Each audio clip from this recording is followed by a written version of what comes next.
Who gives this woman to be married? I do.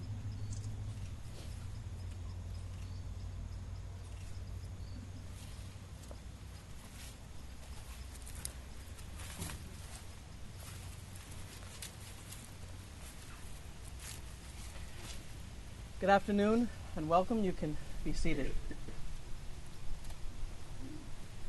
Welcome to the most important moment in the lives of these two people as a couple. We invite you to leave behind the worries and concerns of everyday life and join us in the celebration of their marriage and to later eat cake.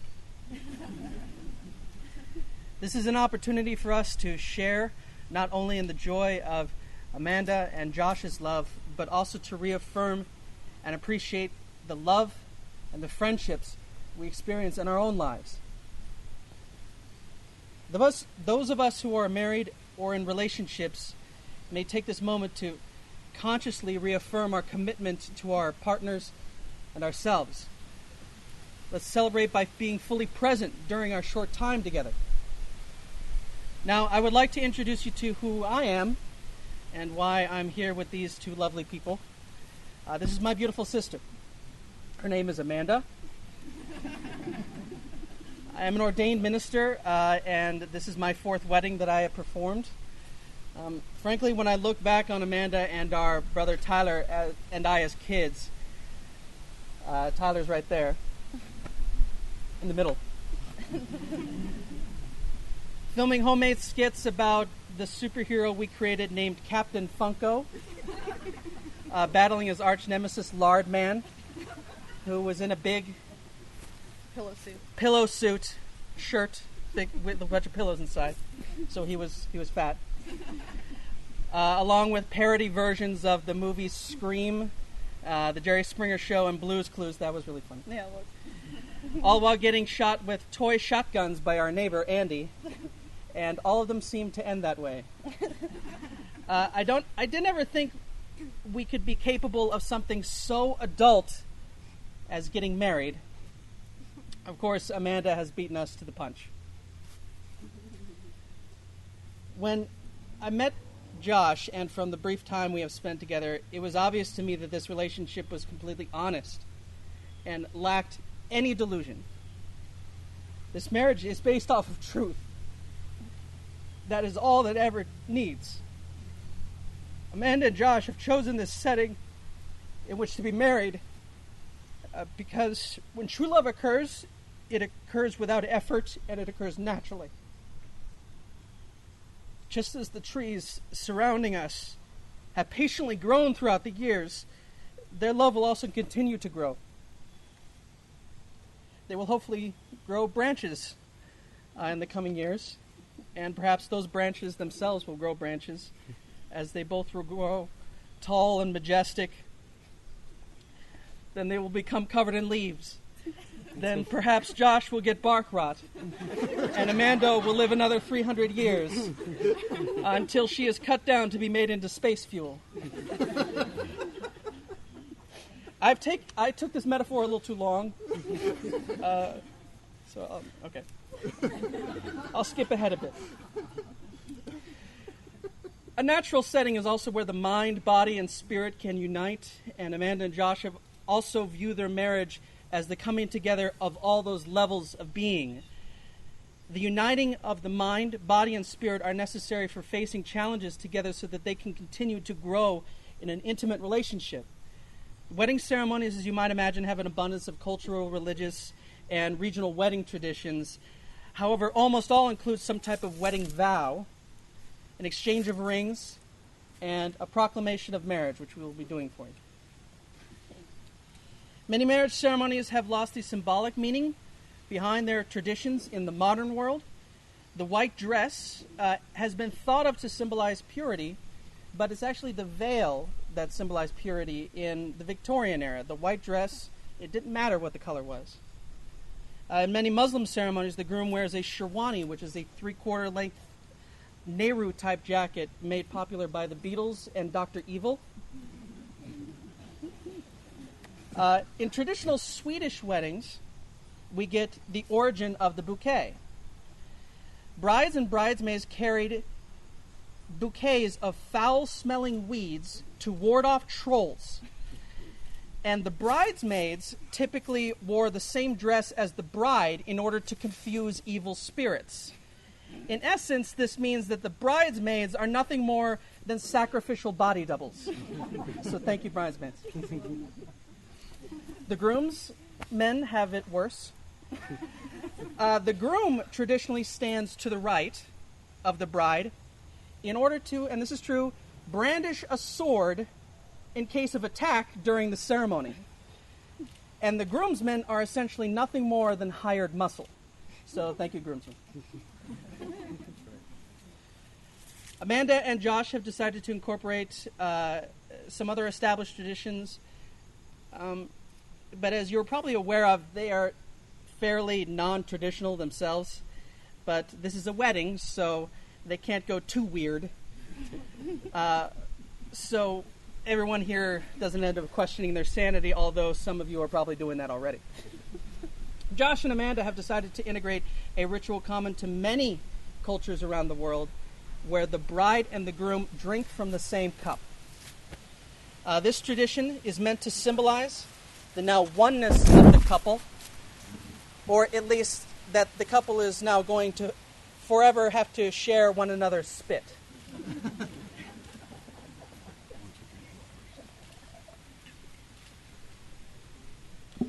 Amanda and Josh are happy today not only because they can share the joy of their love for each other with family and friends, but also because they have the opportunity to express their aspirations for the future.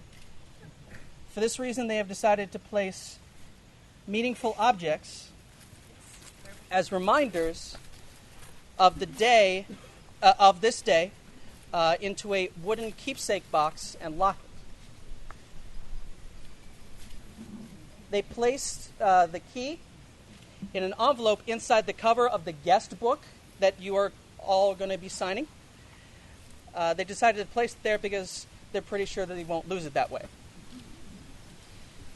To tie in with the ritual where they drank from the same cup, the Coupe de Marriage, another bottle of wine will be placed inside the box. And on September 26, 2025, on their 10th year anniversary, they will open the lockbox and the wine and reminisce about this joyous day and probably watch this ceremony on YouTube or whatever 3D version virtual reality thing that we have at that time. The objects in order include the printout of the Match.com emails explained by Josh. This is a collection of correspondence Amanda and I had before we met one another in person, so I'm going to include that in our time capsule. A letter Amanda wrote to future Josh, explained by Amanda. So it's just a letter I wrote to him and myself, just about where I hope to be in 10 years and aspirations and hopes for the future. Should be good. Letter Josh wrote to the future Amanda. This is something I wrote Amanda so that we can look back at our relationship in 10 years and see how far we've come and how much we've grown together. So I'm going to include that. Josh puts in the bottle of wine there. Yeah. Origami butterflies, explained by Amanda. Yeah, this is part of the wedding planning, which I'm so glad we're done with now. So glad. But you guys will see these in there. It's just a little part of that. So reminded of the day. A Galveston souvenir, explained by Josh. As some of you are aware, Amanda and I we got engaged down in Galveston, Texas. Our friend Jeff was present, and he actually snapped photos of us when I was proposing. We did it on the beach, so this is just to symbolize that. So that's going in the box. And a Lego man, explained by Amanda. We like Legos. It's true. It's true. All right. Yeah. That is true. Yeah. So Amanda will close the lid, and Josh will lock the lock.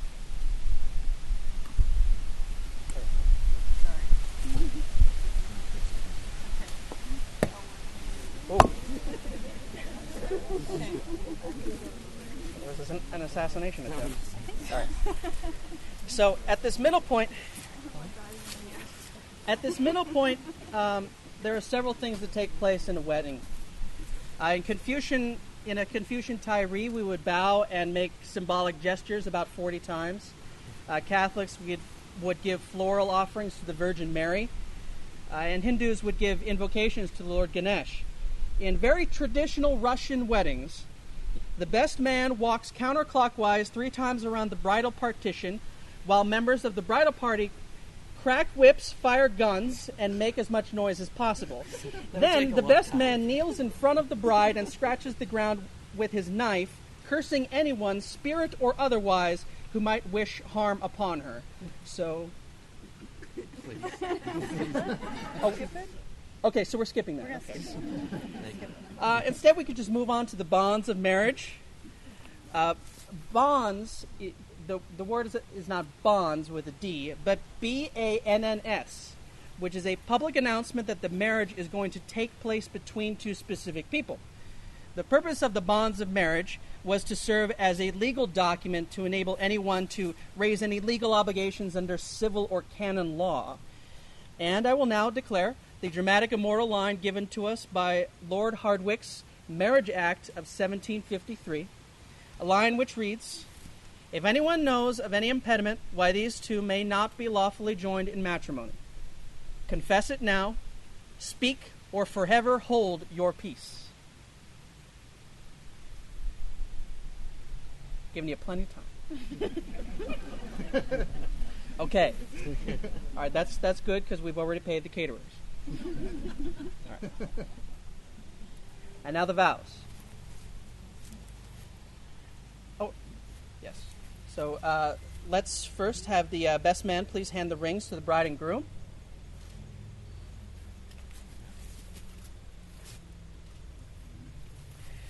There is a belief that dates back, that dates back to the 3rd century BCE, which gives us the reason why we wear the ring on the 4th finger of the hand. It is said that there is a vein that runs directly from this finger to the heart, called the vena amori.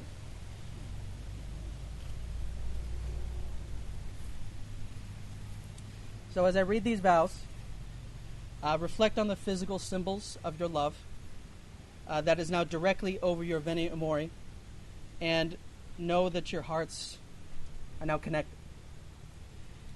Amanda and Josh, do you pledge to help each other develop your hearts and minds, cultivate compassion, generosity, patience, concentration, and wisdom, and to guide the various ups and downs of life along a path of love, joy, and equality?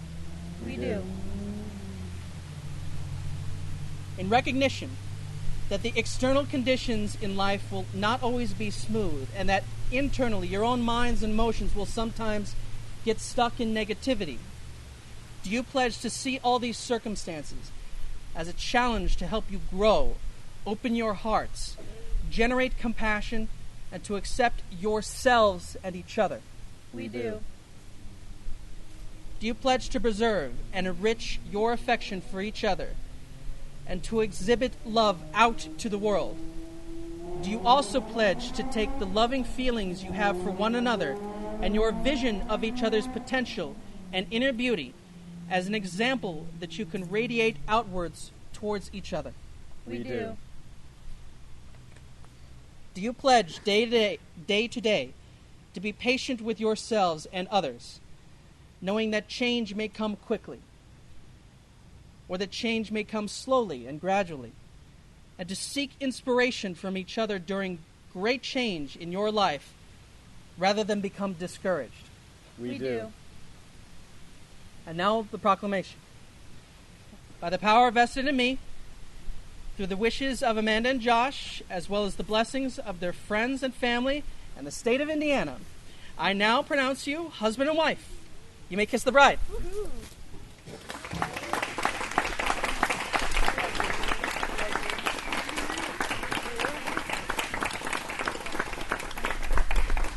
Okay, for those of you who have the envelopes of the flower petals, get those ready now. Open them up and we can get ready to toss them as the couple walks by. And now, ladies and gentlemen, please join me in congratulating Mrs. Amanda Howe and Mr. Joshua Howe.